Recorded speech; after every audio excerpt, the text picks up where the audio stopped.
Welcome to Real Flix Reviews. We're like a book club for people who hate reading. This week we're doing Django Unchained. It's the last of our very Tarantino Christmas specials. This week we have Jonathan Charney, James Stevens, Hello. and the man from Jersey Shore in the lower left-hand corner, Ryan Preston.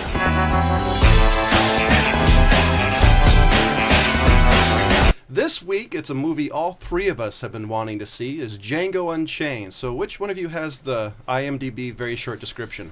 With the help of his mentor, a slain-turned bounty hunter sets out to rescue his wife from a brutal Mississippi plantation owner. And life, liberty, and the pursuit of vengeance is the tagline. I was kind of hoping for a vague IMDb description. I was too. It was kind of a little bit more direct than I was thinking. Yeah, that's a little too on the nose. Yeah. As far as just the plot's concerned, you know, like shit, way to break it all down. I know they did a good I job. would have said something more like blaxploitation spaghetti western superhero movie. Yeah, I think that's actually pretty damn good on too. I mean, it might have been Quentin Tarantino just summing it up, and they just stole it from him. I don't know. Right? You could just say it's a Quentin Tarantino movie. Go fucking watch this thing. That pretty much describes everything in the movie. It's by Quentin Tarantino. Well, I mean, so who wants to go first? Any start this off. Let's go with the fanboy. So who's the fanboy? I think both of us, all three of us. Three of us? Why do I have to be the fucking fanboy? I guess if you because you're cutting off your head. Tarantino movie. Okay, if you want, I'll go. All right. So to say one thing I've always loved about Tarantino movies is the way he does the credits. The credits are actually in front. Yeah. Yeah. You can definitely tell he's a fan of older movies. It seems generally just movies in the 70s, but yeah, even especially westerns. The song in the beginning. Well, that's when he was a kid, though. So good. True. He was a kid when the spaghetti westerns were all coming out. And I think I've heard this is the first movie he's ever done that songs were specifically done for the film. Because generally he has pre-canned music that he selects. Yeah, that is true. Doing they always had pre-selected music, like you said, but always to give, like the feeling of the time or whatever, or just like the iconic song, worked in its place. But this, it was exactly the same purpose for having the written songs. Being as much as like they always had like that one specific song, like the title song by so and so, and so throwing that in there was kind of that weird Tarantino authenticism. Okay, can you push your screen back just a little bit so you're not just a talking mouth, you're a talking head? A little bit more. There you go. All right. So all we're getting is your nose and your mouth. That's awesome, because we could have talked about that shit before we started, but way to bring it up now. Hey, I actually did mention it to you. It's not my fault you weren't listening. All right. Anyway, no, I agree with you. Now, was it you? Was it just me, or did everybody else kind of feel like the song in the beginning? There was a song about Django. The D is silent. Yeah, there was a title song. The song about Django was a lot like the song about the sheriff. If you're going to say Blazing Saddles. Blazing Saddles. It totally was. It was a ripoff of that, I swear. I'll to be honest, I haven't seen that in a long time. It was a ripoff of the old spaghetti westerns, so you can't really compare the two, because they're ripping them off in... wait, hold on. Let me rephrase that, because I'm not saying it's a ripoff. It just was very similar to that. And like this movie, in my sense, was an homage to all of the westerns, including Blazing Saddles. As much as Mel Brooks did it as a spoof, though, Tarantino was doing it as a dead, like I want to do one of those movies. But what I'm saying is that it's like Quentin Tarantino took the writing of this and took all the good westerns, including Blazing Saddles, and included it in here as an homage to them.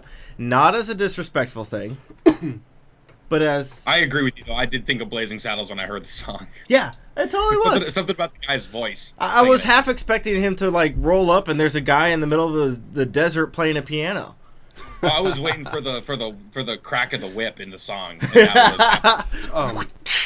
The other thing I really liked about it was the flashbacks. had a very film grain look to it. Yeah, he does that a lot, though. He always films in film. Well, this so one, they always, especially that the flashbacks really, the flashbacks in general had a very film-esque quality. It was a lot like what Clint Eastwood did in Few Dollars More.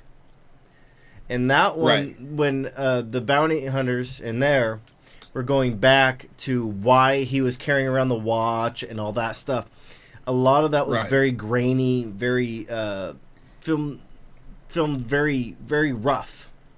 And that's what it kind of reminded me of. I really loved that. I love the fact if you look at it, the way it's filmed, there's a bunch of little styles and qualities and lighting.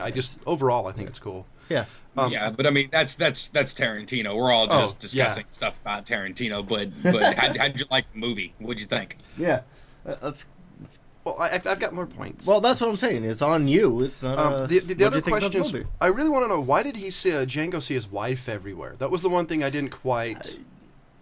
I didn't get. But I kind of just assumed that he was just thinking of her, and he knew that he was getting closer, and the closer he got, the more she was prominent in his head. That's all I could figure out. That makes a lot of sense. I don't know, right? That's all I was thinking too. Yeah. Okay. The other thing is, I love the soundtrack. I love this right now is my favorite soundtrack of any Tarantino movie. Yeah. And most of his soundtracks are amazing. I loved this one.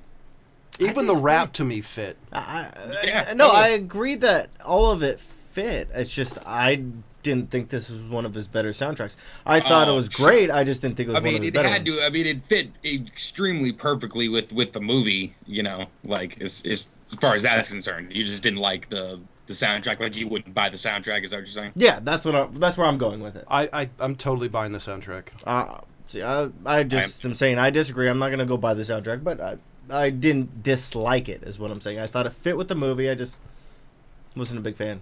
I could see that. And I'm generally not a big Jamie Foxx fan, but the last couple of movies he's done the last odd decade have been really well done. I mean, playing Ray Charles was amazing. I think this role was amazing. Collateral. Yeah. And then didn't he do another one, like a violin one?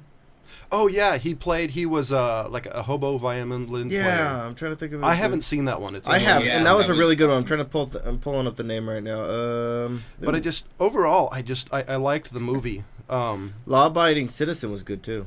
Even Leonardo DiCaprio on this movie. I'm generally not a big Leo fan. Thank you. Oh, I've turned the corner on Leo the last about the same time I have on Jamie Foxx. They've both become to me kind of some of those people.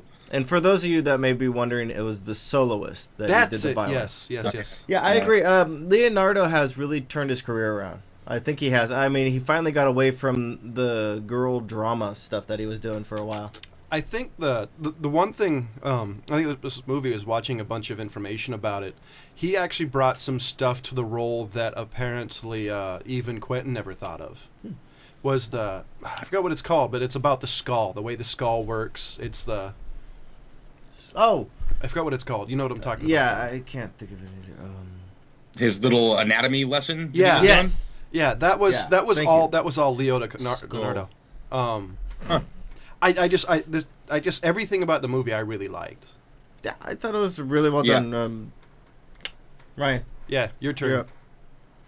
Shoot, I like John was just saying, I loved everything about this damn movie. I mean, we've all been looking forward to the new Tarantino movie, as far as I'm concerned. I mean, it would have been good no matter what. But for him to sort of touch on this area of sort of American history that never ever gets no stories ever get told about this. I mean, Roots, I think, is the only one that I've ever seen that kind of told the story. But then to take something as dead serious as Roots and as terrible and everything, and then make this insane superhero semi-comedy kind of thing out of it was like the coolest thing I think I've ever seen in my life. And then like I said, it was this sort of half kind of blaxploitation,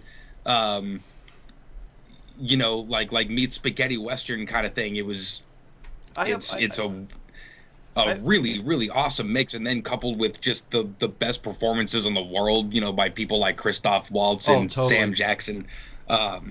Sam Jackson in this movie, dude. Oh, I have a question for both of you, though. Real quick, talk about the movie. This got a lot of crap talked about it. No, I'm gonna get there. Oh, okay. Mine's included with that. So okay. let's not go there yet. I know what you guys are talking No, about. I got this. I got it. I got this one. Seriously. Okay. My other question is, chill. what did you think about Sam Jackson's character? Because I was reading, apparently they cut a lot out of the film that would have made you hate him even more. Really? Oh, I mean, well, Yeah. I don't know if that's even possible. I mean, just knowing the type of person that he was playing, you know, I mean, makes him a despicable character.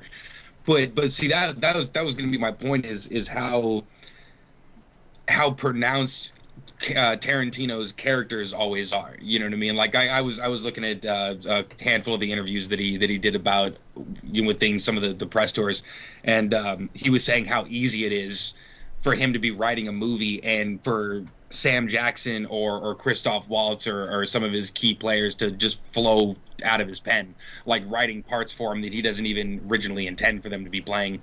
That's awesome. That's a good director. That's a good not just director but writer. It's a good and I say writer, director because somebody who has that kind of pull in movies can sort of do that because he knows that people like Christoph Waltz and Sam Jackson are going to keep coming back. So he has the luxury to sit there and just write sort of how he writes. And he said that people like that, Sam Jackson, Christoph Waltz, just say his dialogue so perfectly that that's who he imagines.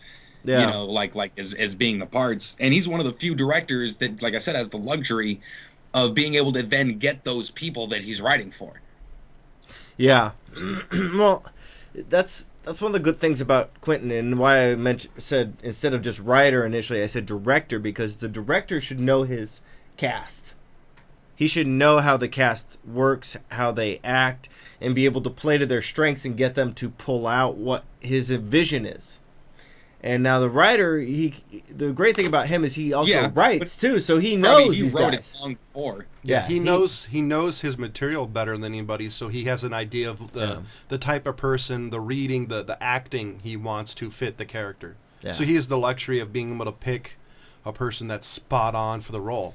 Yeah, like he did with Candy. Apparently, he originally wrote it for a much older character, but when Leonardo DiCaprio wanted to play it, he looked at it and realized that it adds a dimension having a younger man play it than it would as an older person. Yeah. Which I thought was killer. Yeah. All right, did you have more? Yeah. Don Johnson kicks ass. Yeah. You less pastels, though. I wanted more pastel colors.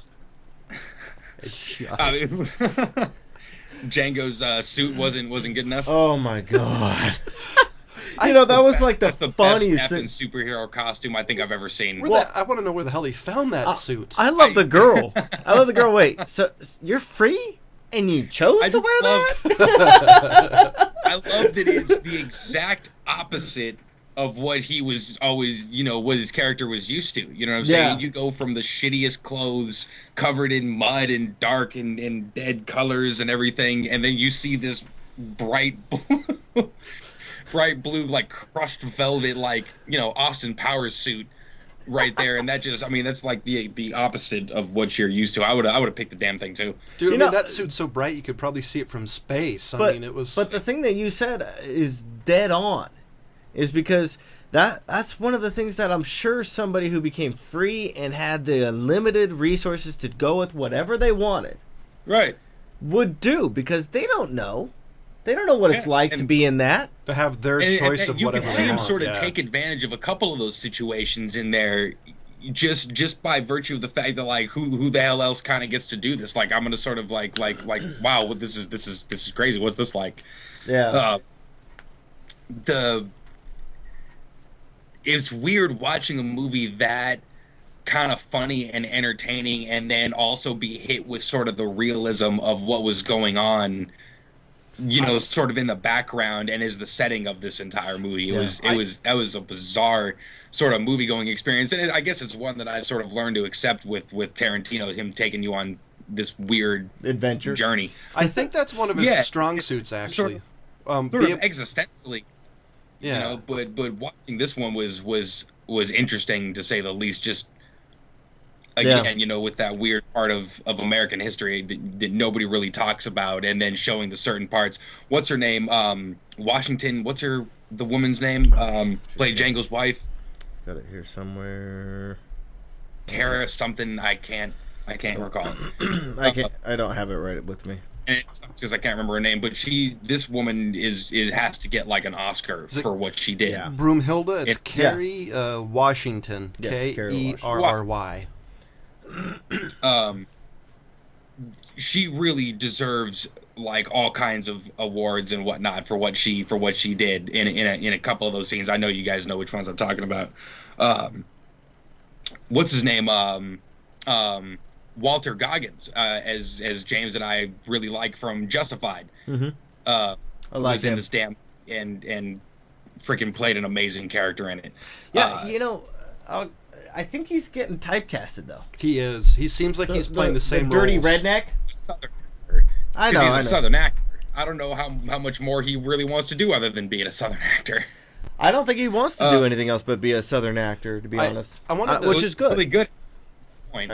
I will say I wanted to say that I think one of Tarantino's strong suits as a director, whether he does it on purpose or not is separate, is being able to take a part of history that is horrible, like slavery in the South, and have a message to it, but write it in a way that most people not only will learn from it, but find it hilarious. It's not a painful experience to watch. And uplifting at the same time. Yeah. And I think to be able to do that is a pretty good director, to write something that you get a message from, but it's not like, oh shit, the whole time. Why? It's not a painful thing to watch. Yeah. No, right. It's sort of cathartic in the sense that you're watching this guy really like take it out on everybody who fucking deserved it. Killing every white man in the entire movie. Killing every white man in town. Yeah.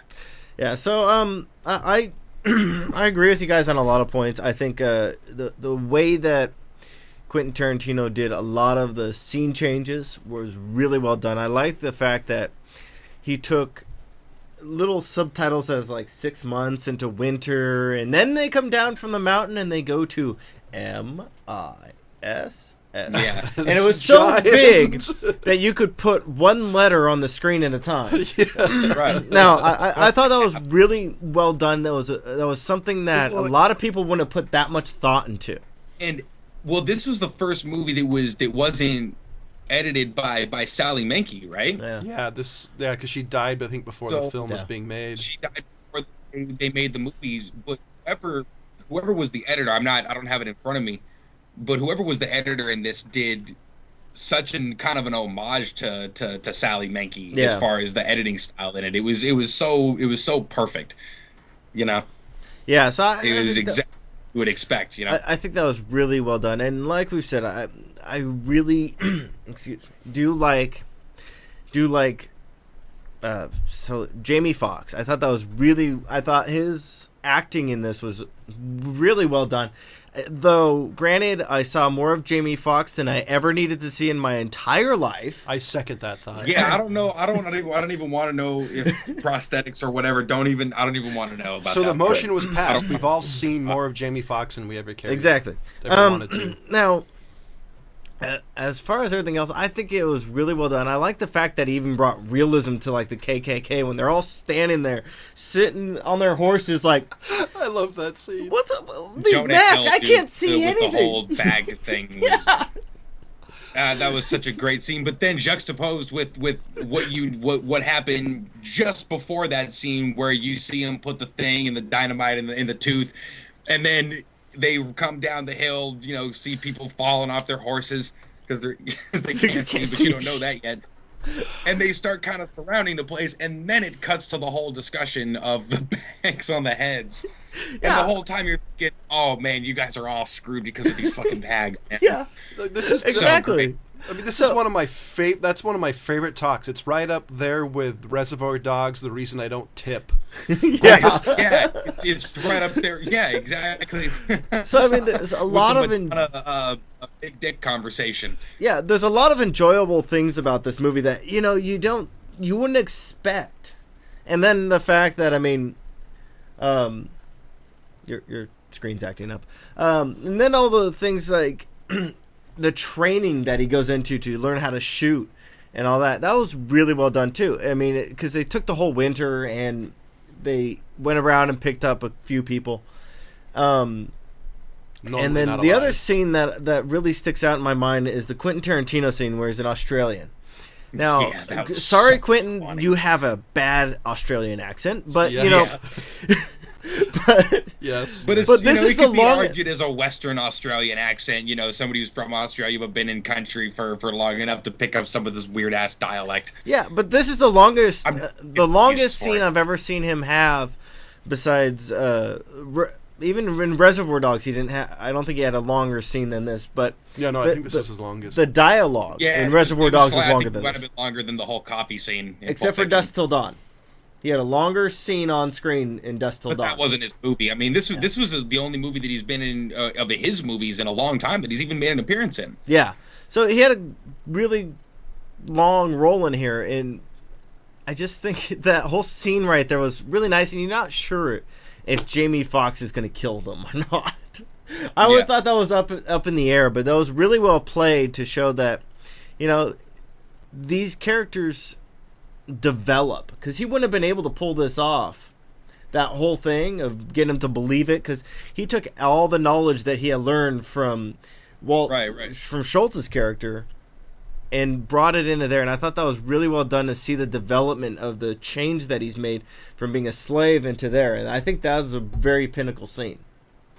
Because even the black guys in the back I think Tarantino wanted to do that scene specifically so he can blow himself up. Well, that too, but I think it was also to show, because the slaves didn't like Jamie Foxx. It was like the end of a montage kind of thing. Yeah. Like you see this whole winter go through, and then you see sort of what he's become, like this kind of like pretty smart, witty assassin kind of thing. Yeah, you get to see him go from the character of being a really hated former slave, slaver to slaver to. Because that was the character he's playing. To a bounty hunter. Okay. You get to see the transition where the slaves get it. They in that second they understand Jamie Foxx is the reason for everything. Yeah. And then that's why he's they have these man. That's when they get these reactions going. Yeah. What the, you know. Yeah, so I think the movie all in all was a very good, and I said this in the beginning before we even got into it, was a great homage. Totally. To all the spaghetti westerns that I liked. One of my favorite homages, James, and I know you caught this, dude. End of the movie, first thing it says, no horses were harmed in the making of this film. I almost stood up and cheered. that was so not great. For the horses and their safety, but the fact, I mean, they used to have to put that because people were so up in arms about, you know, like these horses, you know, possibly getting injured. Oh yeah. You know, 'cause, you know. Like one of the first scenes, he shoots a guy in the head and then brains the horse. Yeah, I think it was Joe Kidd was the one where was it the Clint Eastwood one where he used the horse as a shield for bullets. Right. They got so mad about that one. Oh man. Okay, but speaking of things that people got so mad about, Spike Lee, shut up. Thank you. That's it. Spike Lee, shut up. Was he flipping shit for the use of the N-word? Yes, he was. Yeah. Now, it's used 111 times. I mean, now we brought up this movie before. Which broke his previous record. Yes. Brought up this movie earlier today. Is Blazing Saddles.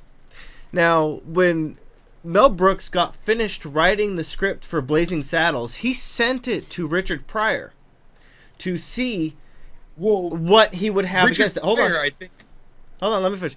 And Richard Pryor wrote him back, and all of his criticisms had nothing to do with the N-word in his script. Well, I think so he Mel also Brooks helped him write it.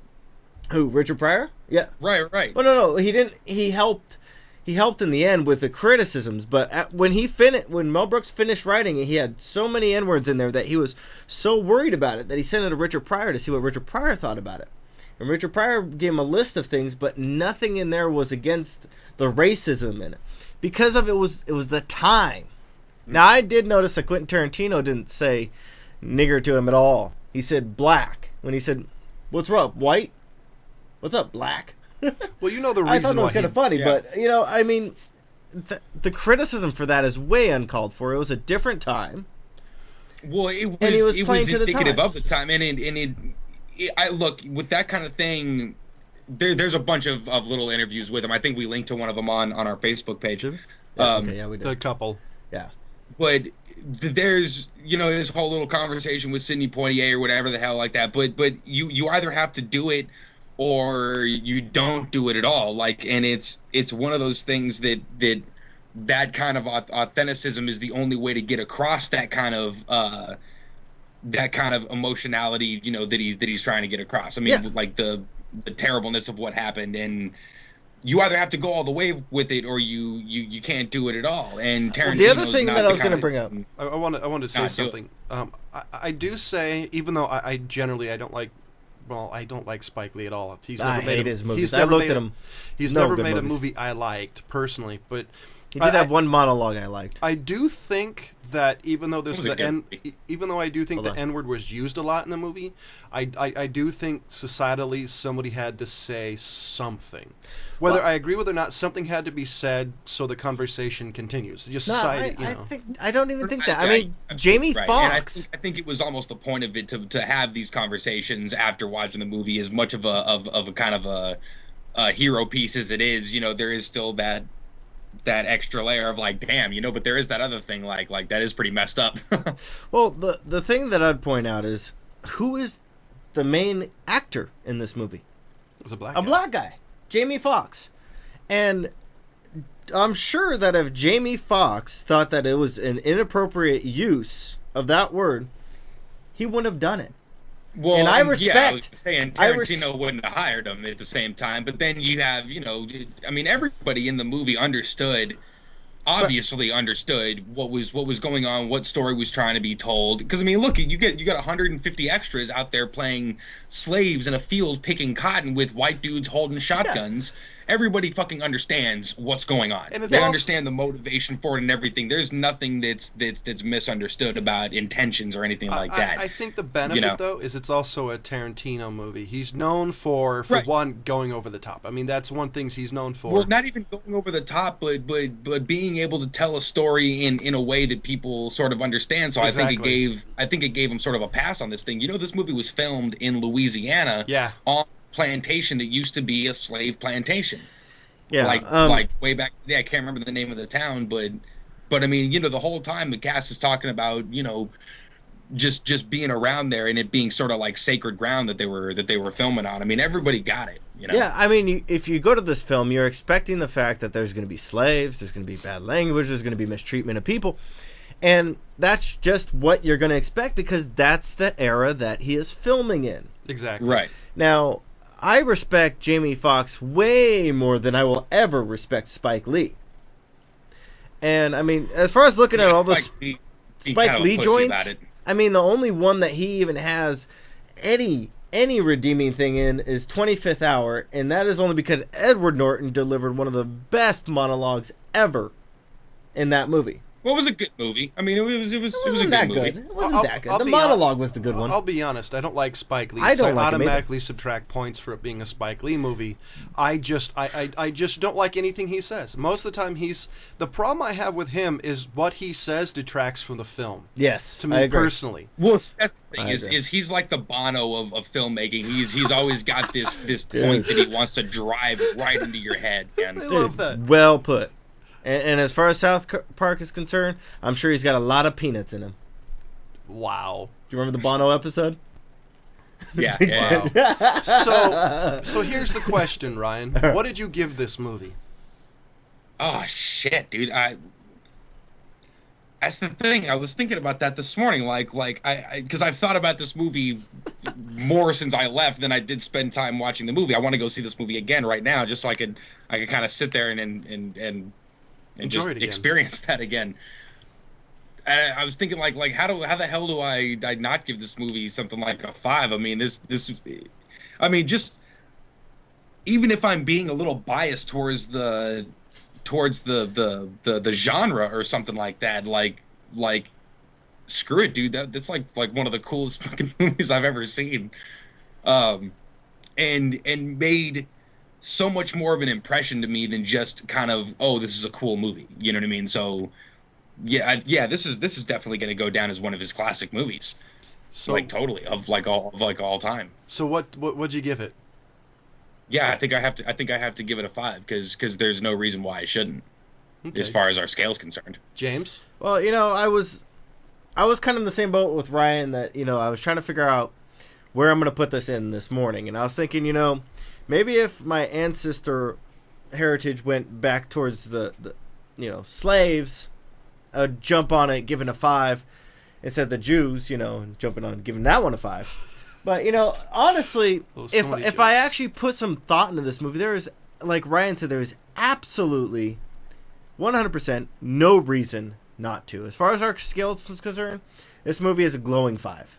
A glowing 5. So, and I am a fan of the genre. I'm a big fan of the old westerns. I'm a big fan of the spaghettis, the John Waynes, all those movies. And I think this one does them a lot of justice. It's a movie that has not been done in a long time. The western genre has really not been that. I mean, they did the homage to True Grit, but I mean that was already a story that was written. Yeah. This is a really original story, and there's absolutely no reason. Extremely to not give original. it a 5. New ground even covered on this story. Like not a lot of shit ever touched on otherwise. For me, this has been the last month has been the hardest ever for grading movies, just because I love Tarantino. I've almost never seen a bad Tarantino movie where like Jackie Brown. It's okay, but I mean, well, you look at him versus Spielberg. There's more bad Spielberg movies just by sheer quantity than there is Tarantino movies. Well, that's because Spielberg was putting him out because he has the name Spielberg. So that's. Oh. What? I mean, so that's true. So this has been a hard month. I mean, I agree. I'm giving this a 5 out of 5, but this month has been incredibly difficult for me on rating Tarantino movies because I love them so much. Yeah. I don't know if people out there can tell that we all are kind of like sort of suckers for Tarantino movies. Pretty much. So we have some movie news, and I'll go first since mine's really short. Disney is set. You're done? Yeah. Huh? Jeez. Ass. Disney is set to release a Cars spin-off called Planes. Yes, I saw that. That's been around. That's been rumored for a long time. Well, here's the story. It follows Dusty, a small-town dreamer who longs to enter the most epic around-the-world air race. Despite his fear of heights and being a plane, lame. So, with the help and support of a fleet of new and hilarious characters, Dusty wings his way into the biggest challenge of his life. And that's verbatim. What is that half little smirk that you had early on there? What is that all about that's turned into this, shit-eating grin? I think you got a little left on this, too. I mean, of course there's going to be a Cars sequel called Planes. I mean, true. Just wait for ships. Well, how the hell did that all this coming? And Dusty's got a fear of heights. But the problem is, it's going to be Pixar and Disney, and they make kick-ass movies. So it'll be entertaining. I'm going to watch it. Money at this point. They're printing money. The other one is Riddick. The new Riddick movie. It gets an official release date of September 6, 2013. Ooh.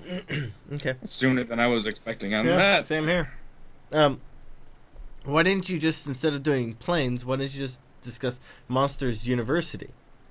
I thought this one was more entertaining. Oh, okay. I was just curious. Just because Monster University was expected. I wasn't really expecting a Cars sequel based on planes after the last Cars movie. I've seen this one I've seen little snippets of this for a while now. Well, this is the first one I've actually seen any information on. Really? Besides, okay. They're gonna, Disney's making a new Planes. This is the first one that's actually had a story attached.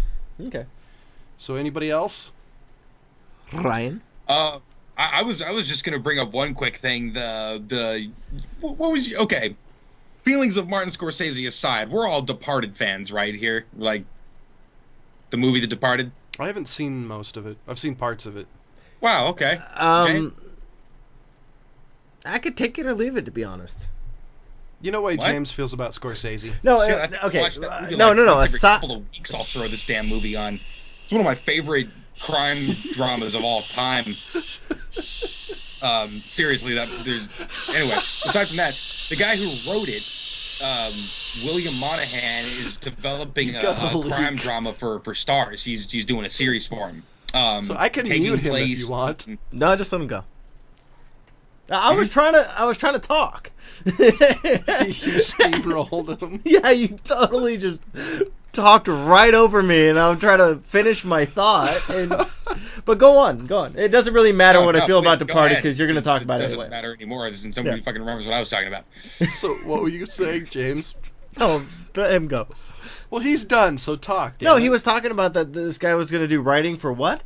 No, I'm done. What were you saying? I was just going to say that I just don't... I'm not a big fan of the East Coast, we all got little brotherhood of law enforcement agents and blah, blah, blah. It's just lame to me. I don't like it. I don't like that genre. We're not friends anymore. Wow. That was harsh. I mean, what a fucking weird specific thing not to be a fan of. Like, and I've just seen too much of it. I don't care about like the show Blue Bloods. That was just stupid. I like nobody cares about CSI that New York. shit either. But wait, you know, wait, stuff Ryan. like I mean, you Ryan, hold on. We review movies. If you're not as specific, if you don't like specific things, I mean, we bitch you about really asinine things. I mean, that is what a it's very specific. of all the movies that you like, that's That a genre. weird fucking place to draw the line. That's all I'm saying. Like, Well, I just haven't had one done that I actually like. I could give a God, rat's I ass feel like- less about any of those characters. Well, I mean, they could have shot Jack Nicholson in the head 15 times and I wouldn't have cared. okay, we're running up And I against like the, Jack Nicholson. We're running up against the end of the show. So what was your movie news, Ryan? weirdly and harsh. It's weird, harsh. It's strange. You were- Can't It is James we're talking I about. can't put my though. finger on that kind of vitriol. Anyway, forget about it. The guy who wrote the movie that you seem to hate so much is writing another thing that you're probably going to fucking hate because it takes place and it has crime in it, with probably a brotherhood of people. But it takes place in the 60s in Britain. Hey, see, I like British people, kind of, sometimes, except for their fucking- anti-gun crap. Oh dear God. Okay. I mean, if I see one more British person bitch about a gun, like, oh, I hate well, guns. that's cool. I'm gonna go watch me some like Godfather or something like that. You could have fun with like Austin Powers if you're British. So No, James, that's what's just mean. So what's your movie news? That's just mean. So what's Yeah, your well, movie you- news? All right. So Tell anyway, me later watching Goldmember. you know, I still have yet to see that movie. I refuse to. You're not missing much. All right. So I stumbled across this movie news, and the reason why this caught my eye was Guillermo del Toro. This is the reason why I took notice of this guy, and I had both you guys watch the short that this movie is based on. Mm-hmm. What did you guys think? That's what I'm curious about.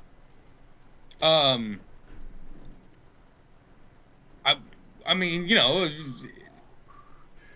seemed kind of like average sort of horror movie, not using anything in particular that I thought was Okay. Well, no. I'm Or going to get to why I'm slightly intrigued by this. Go on, John. Being a 2 to 3 minute clip, so you can't really expand on a lot of things. I thought it was interesting. The use of colors and the characters. It's very interesting how he extracted what the movie is based on versus that 3 minute clip. To me, Yeah. I mean, it gives you a small idea of what it's about, but not enough for me. Did to you guys expand actually on the read story. what this movie's about? Yeah, I know. What the I know movie's- you did. I didn't actually see what the Okay. what So the feature was going to be about. I just saw the short. Okay, that's what I was hoping you to do. I didn't know that. I kind of figured John would read about it. But this is the plot outline, and this guy's only directed 3 things: the movie that is coming out in 2 weeks, Mm-hmm. the short, and one other movie. Now, the Wow. premise of this plot of this movie is Annabelle and Lucas are faced with a challenge of raising his young nieces that were left alone in the forest for 5 years. And then they question, but how alone were they? Now, I'm kind of intrigued by this one because I am trying to figure out what the hell was that thing. And the only thing I could think of is it's a Spriggan. An anime? No, not the anime, you idiot. You've been A playing too much Spriggan. Skyrim, sir. But I think it's a Spriggan. What the Because it hell's was a a Spriggan? tree spirit. It's a forest spirit. Okay. That's what a Spriggan is. Or after you kill her. What? I said, make sure you get the taproot after you kill her. Now, he's been playing too much Skyrim. But that's the only thing I could think of it, and the way it moves and stuff like that. So I think it's because that's a genre that hasn't been traced yet. That was a sweet little effect. Oh, the hair? Mm-hmm. The hair thing? Yeah, I thought it was kind of a trip, and I don't know. I like horror movies like that. I mean, I think it's... I don't know if you saw Sinister, Ryan. No, I haven't yet, though. That's a really good one, too. Watch So here's a question: will you see it? Because I hate horror movies. Generally, there's not the good. I'll see it. My wife won't. What about you, Ryan? Would this be a movie that you'd see? Johnny? Not really. A lot of them to me are very derivative, based on scare. Just stupid. A lot of it to try to be scary is a lot of spiritual stuff, and it just is like, eh. Well, as far as I'm concerned, I see some of it. I don't like startle. There was some startle in this one. I like there to be some kind of a slow burn or a good plot. You know what I'm saying? Something, like the satanic shit always got me when I was a kid. That's the shit that just haunts your nightmares. But I like this. I like where this one can go. I don't know if it's going to go there. It looks like it's going to be kind of like what you're saying, where they don't really show you the creepiness for a while. That's what it kind of seems like. And, I mean, it's got... Del Toro jumped on it. There's something there that I want to see. I will say, based off on the trailer, this is completely subjective based on the trailer. It looks like parts of it are definitely slow burn. It looks like parts are very fast, cut, paste oriented. But it definitely looks like the beginning. It's a very slow burn, kind of like The Ring or some of the other ones, The Grudge, where they just slow build up until boom, and then it hits, and it seems like it's just going to be nonstop after. Yeah, that's probably how it's going to be. I don't know. I wasn't a big fan of The Ring, but I'm just not a giant fan of most horror movies. But I'm curious about it because I think, like I said, as Del Toro is promoting it, so that's got to be something for me. Yeah, I'm looking forward to. We should get into Pan's Labyrinth pretty soon. Yeah, I think Pan's Labyrinth is going to be up there because I mean, folks out there, we've talked about Del Toro for a long time, and we probably have to do a movie. Isn't he the one that's doing the new Pacific Rim that's supposed to be about has the aliens and giant robots? No, I know he's doing Pinocchio. I don't know about Pacific Rim. I thought it was Del Toro. Yeah, I haven't heard that either. What do you guys think about all these crazy Tom Cruise movies coming out? Have you guys seen the trailer for Oblivion? Yeah. The only reason why I'm going to see that is because of Morgan Freeman. But that's the one. That's the sci-fi one, right? Cruise. That guy kind of kicks out. That dude's 50. That's a sci-fi? He's in his 50s, dude. Is he? That's messed up. That he still looks like he's fucking 32. Yeah. Well, I'm looking. I'm looking forward to that one because generally, give me a sci-fi movie and I'll watch it 99% of the time. So I'm looking forward to that. Yeah. What do you think of Jack Reacher? I don't want to see it. It doesn't look interesting. I'll watch it, but by the trailer alone, it doesn't look something I would like. I think I actually might watch Jack Reacher. I don't know. I will see Oblivion, but like I said, because of the fact that, I mean, it's got Morgan Freeman in it, and that's going to... That says something right there. Other than that, I'm not really a big fan of watching him kind of be like, by himself for a very long time. I can't... he's talked too much. Let's put it that way. I've heard too much of him talking. It just... So ladies... Punch him. So, ladies and gentlemen... Punch him. For Jonathan Charney, James Stevens, and Ryan Preston, we'll see you next week. This episode of Old Guy Tech TV is brought to you by Ward's Automotive, specializing in Banks Power and Pack Brake, servicing your car or truck and specializing in diesel engines. Over 30 years of service, located in Diamond Springs, California. Give them a call at 530-626-5588.